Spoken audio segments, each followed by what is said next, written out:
તો લાગી છે કહું છું પૈસા આવી ગયા ને ઓલા થોડા 500 પૂગી ગયા ઓલા બધાને મારા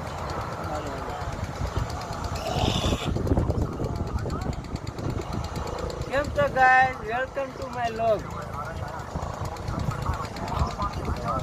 આગળ તો કઈક બોલ એટલે આમાં તો કઈ બોલતો નથી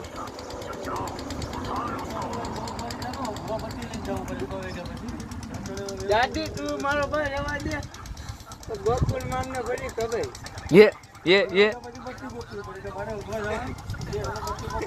કે નહીં દાદી ગોકુલમાં મને ગમે છે મને તને વાત કરે એમાં ભેગા તમે હતા